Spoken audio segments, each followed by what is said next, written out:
Amen, amen. Praise the Lord. Hallelujah. A blessed Sunday po sa inyo. Mapagpalang araw. At God will do more sa inyong mga testimony. Amen. At tapos na nga tayo sa month of March na ang tema natin testimonies. Pero tuloy-tuloy ang testimonies na ipagkakalob sa atin ng Panginoon. At ipahayag natin siya ng patuloy. At ngayon, papasok tayo sa at nakapasok tayo sa buwan ng April, mga kapatid. I-congratulate mo yung sarili mo at pamilya mo. Amen? Oo. Ang tema natin, bago ko sabihin, ay tayo muna manalangin. Panginoon, maraming salamat, Panginoon, sa araw na ito na pinagkaloob mo sa amin, sa kaligtasan ng pisikal at ng aming kaluluwa, Panginoon, sa kalakasan, Panginoon, at kagalingan, Panginoon, mula sa iyo, Panginoon. It doesn't matter, Panginoon, kung ano ang pinagdadaanan namin, but give us the grace, Panginoon, na dito, Panginoon, sa presensya mo, Panginoon, we can find solutions to our situations and answers to our questions, Panginoon, and ang sagot sa aming mga panalangin, Panginoon.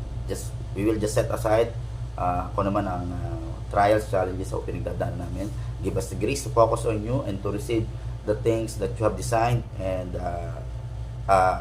biyaya na nakalaan para sa amin, Panginoon.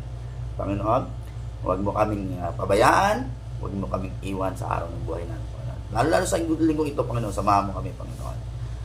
Whether 2 or 3 gathered in your name, nandun ka, Panginoon. Nasa puso ka namin, Panginoon. Again, we ask, Panginoon, knowledge, wisdom, and understanding, of course, anointing, Panginoon, para sa gawain ito. Pangunahan ang bawat isa. In Jesus' name we pray. Amen and amen and amen. Ngayon ako, may patotoo din, mga kapatid. Of course, nakikita niyo si Pastor Ken. Ibig sabihin, matagumpay na dinala kami dito at ang buong mga representative ng mga parishes sa Bohol. Yan, safe and sound. Although yung isang batch may delay, pero in summary, mapagpala kasi yung Biyernes at saka Sabado ay may event and ngayon ongoing din, and ayan, and pag-pray nyo kami sa aming pagbalik dyan. Amen. Sama nyo kami sa prayers. At ngayon nga, sa month ng April, ang pag-aaralan natin ay, of course, forsaken. Amen? Forsaken. Oo. Bago tayo doon sa word na forsaken, daanan natin yung word na sake.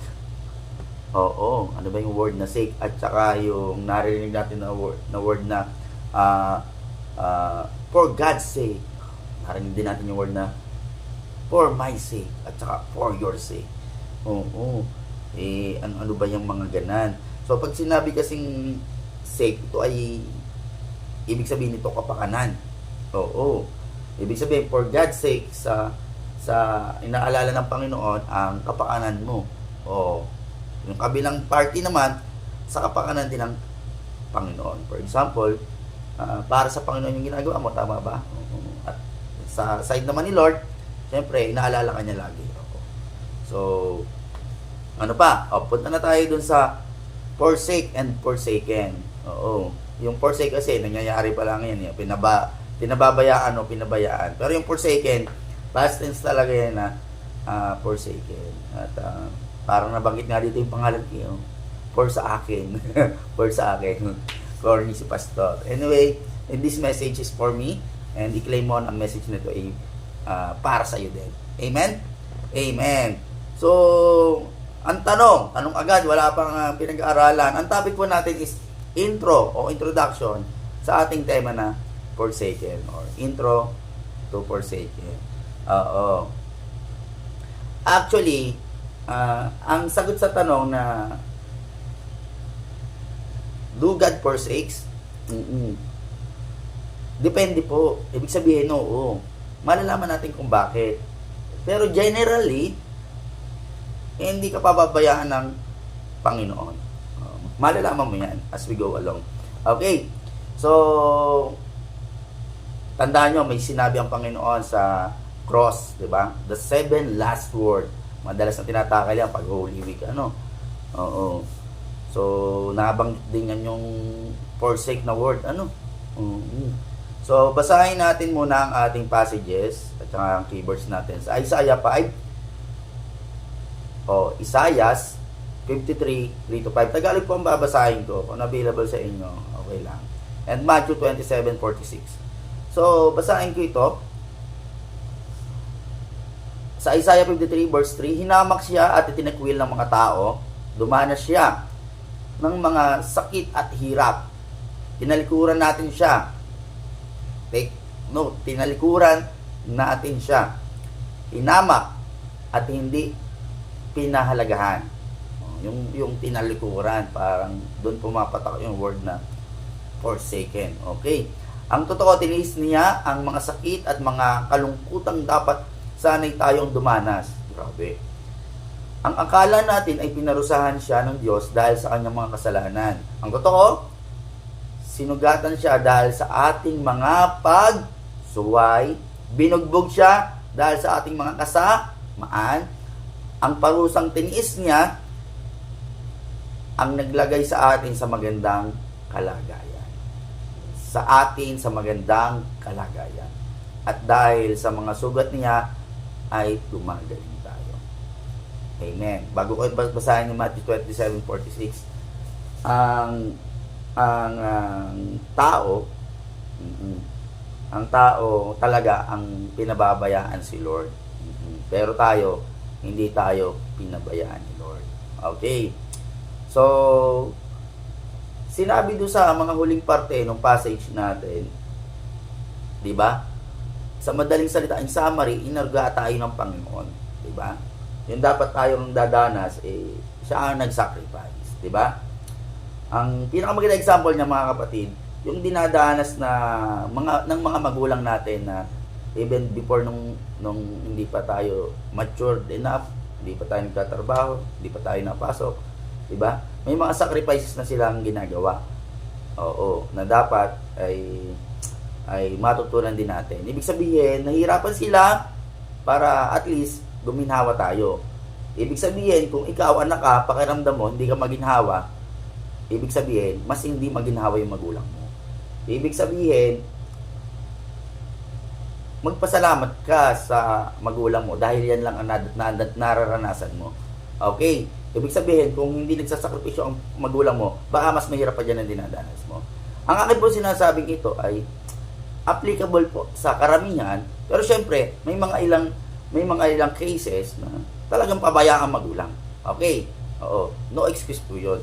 Pero, for the sake of mas maraming tao, syempre, inag-aalala ang magulang sa mga anak. Okay? Kahit pasaway ang anak at sakit ng ulo. Okay?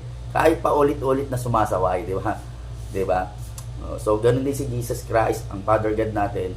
That's why si Jesus Christ, sinacrifice, di ba? Ganun tayo kamahal.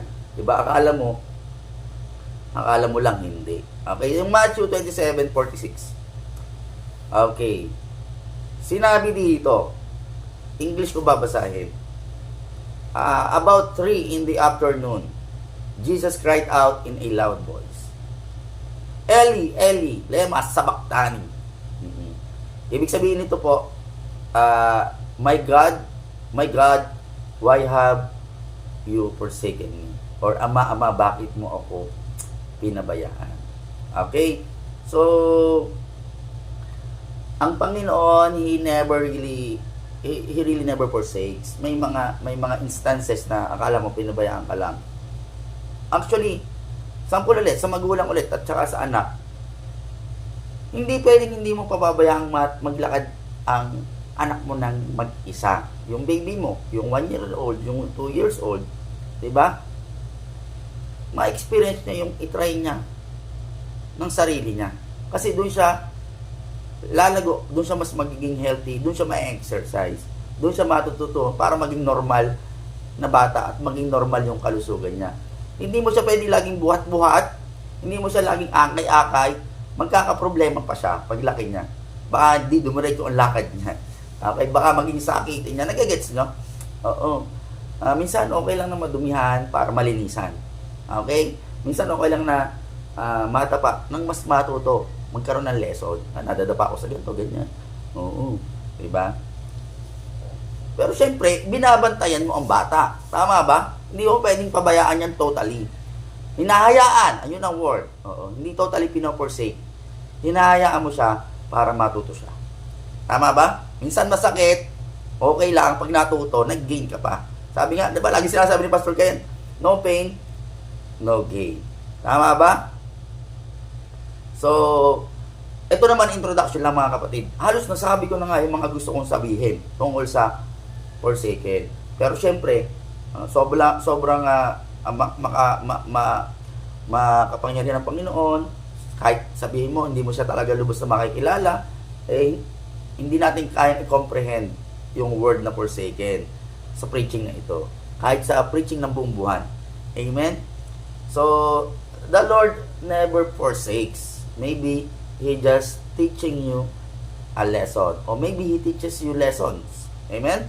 Okay. So, ngayon, may mga ilan-ilang verses tayong babasahin. Nawa, ang Holy Spirit ay tulungan tayo. Ano? Sinabi sa Psalms 27 verse 40, "For my father and my mother have forsaken me." Okay. "But the Lord will take me up." Grabe, no? Ang sumulat po ng Psalms ay si David po. Ano po? So, pero ito po applicable po sa mga tao. Lalong mga tao na may broken family o pinabayaan ng mga magulang. Tama ba? So, kung broken family ka, ang kabuuan ng family mo, buong pamilya mo, dahil may ama ka, may Jesus Christ ka, may Holy Spirit ka, 4 kayo. At may isa kang Diyos. Tama ba? Amen? Siya ang kabuuan mo. Tama ba? At i-fulfill niya yung buhay mo. Magdadala siya ng mga tao sa'yo. Ayan. Oo. Kasi process, ang bagay-bagay process yan, di ba? Mas ma-appreciate mo siya pag dumaan siya sa proseso ng Panginoon. Tama ba? So, may mga darating sa buhay mo na magiging family mo. Okay. Oo, magpapadala ang Panginoon. So, hindi kanya talaga pababayaan. Parang ganun din yung example niyan. Para matuto ka at maging stronger ka. Usually, hindi naman lahat. Yung mga ulila ay stronger pa sa may mga magulang. Oo. Hindi po lahat, ha. Merong ganon, merong hindi. Tama ba? Merong walang magulang, kaya pasaway. Pero meron tao na walang magulang, mas strong person siya doon sa may magulang. So, nakukuha natin, ha? May mga tanong diyan kanina eh. Si Lord sinabi, "My God, di ba sinabi natin kanina, my God, why have you forsaken me?" Si Jesus mismo sinabi. Tingnan natin kung hayaan ng Holy Spirit na bumalik tayo doon na yung araw na to o sa susunod na Sunday. Basahin muna natin yung mga ilang verses pa. Sinabi rin po ni David sa Psalms 37:25, Psalms 37:25, "I have been young, and now I am old, yet I have not seen the righteous forsaken, or his descendants being bread." Sa Tagalog, o sa madaling salita, mga kapatid, si David, syempre, bata yan, hanggang lumaki siya, 'di ba? Nagkaisip, 'di ba? Hanggang naging hari, hanggang yumaman, nag-prosper, naging abundance, naghirap, naparusahan, etc. Lahat na halos pinagdaanan niya, pero suma total, hindi siya pinabayaan ng Panginoon. O wala siyang nakita na matuwid na tao na pinabayaan ng Panginoon. Oo. Kung may tatandaan kayong verse ngayong araw na to, o narinig nyo ngayon ng araw na to, ito na lang ang tandaan nyo. Oo. Sabi ni David, siya ay noong bata, hanggang siya ay tumanda na, hanggang siya ay pinagpala na ng Panginoon, at may mga time na nagiging down siya, napaparusahan din siya ng Panginoon, pero wala daw siyang nakita kahit isa man na matuwid na pinabayaan ng Panginoon. Amen? Amen. So, ayan. I think doon na ako magtatapos. Oo. Pero let me read this. Ito naman ay nasabi ko na kanina. Gusto ko lang basahin sa iyo. Okay. "Forsaken by parents, by his own relatives, by his own siblings, by his own disciples, accused of, betrayed of, and sold of." Ulitin ko ha mga kapatid. Si Jesus Christ, sabi dito, pinabayaan daw ng magulang. Totoo ba? Ha? Totoo ba? Ha? Ay, kailangan mangyari yun eh. Will ni Lord yun eh. Pero hindi talaga pinabayaan. Hinanap nga nila eh. Oo. Nang makita nila nasa templo. Diba? Si Jesus Christ laging hinahanap ng magulang. Oo. Hanggang lumaki na. Bata pa lang, nasa templo, natatagpuan, nagtuturo. Tama ba? Kung kaya ng isang tao, ang sarili niya, oo, ay kaya niya yun. Tama ba? Although, minsan nag-aalala ka, minsan sa Panginoon na rin tayo nagtitiwala kung nag-aalala tayo sa mga mahal natin sa buhay. Tama ba? Minsan kasi wala na tayong magawa eh. Diba? Oo. Pero hindi siya pababayaan ng Panginoon at hindi pinabayaan ng Panginoon ng pamilya nyo. Ulitin ko ha. Oo. By His own siblings and relatives. Alam nyo ba, hindi pinaniwalaan si Jesus Christ sa sarili niyang bayan? Kaya nagbayan-bayan na rin siya. Tama ba? Hindi. Walang naniwala sa kanya doon. Pero sa mga sumunod na bayan, ang daming naniwala sa Panginoon at ang daming gumaling at ang daming himalang nangyari. Okay? Pinabayaan siya ng kanyang bayan. Tama ba? Parang itinakwil pa nga. Parang ganun. Yung forsaken, parang itinakwil din. Ano pa? Oo. Parents, yung kanyang bayan, yung kanyang mga kapatid. Mga kapatid, si Jesus Christ, may mga kapatid dyan ha. Disciple din niya. Okay, pero bakit siya pinabayaan? Oo. Ng kanyang kapatid, ng kanyang disciple, at ng kanyang mga kabuang disciple. Actually, wala naman nakapagligtas kay Jesus Christ, di ba? Napako at napako siya. Tama ba? Kahit anong gawin nila, ang lumalabas doon, kung hindi siya pinabayaan, hindi siya mapapako. Oo. The catch is, wala ka talagang magagawa sa will ng Panginoon. O kahit i-forsake mo yan, o gawin mo lahat, lalabas at lalabas, si Lord lang ang may hawak sa lahat. Si Father God. Ang mangyayari ay mangyayari. Tama ba? Oo. Kahit nga si Peter, di ba? Ang tawag doon, itinatwa, tumilao ko yung manok, hindi daw kakilala si Jesus Christ. Grabe, ano? Alam mo ba, bago pa ako si Jesus Christ, sabi ni Jesus Christ, sa'yo itatayo ang simbahan. O, kaya tayo nag-uusap ngayon dahil kay Peter, itinayo kay Peter ang simbahan. Tama ba? Pero nung nasa cross na si Jesus Christ, hindi ko kilala yan. Diba? 3 beses nagsinungaling. Okay.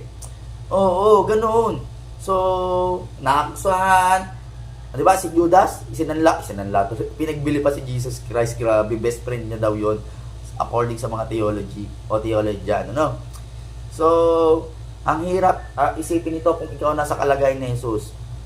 Alam niyo ba, sinabi pa ni Jesus sa cross, kung ikaw nasa kalagayan siguro ni, ako nagpe-pray ako, Lord, ano kaya ang kaya kong gawin sa cross? Kung ako mapapa ako, ang hirap ng mga binitawang salita ng Panginoon.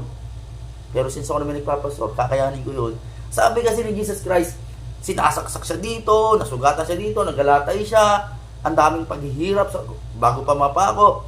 Pero, sabi ni Jesus Christ, Lord, forgive them for they do not know what they are doing. Grabe. Napakabait. O, di ba may dalawa pa doon? Nakapako din.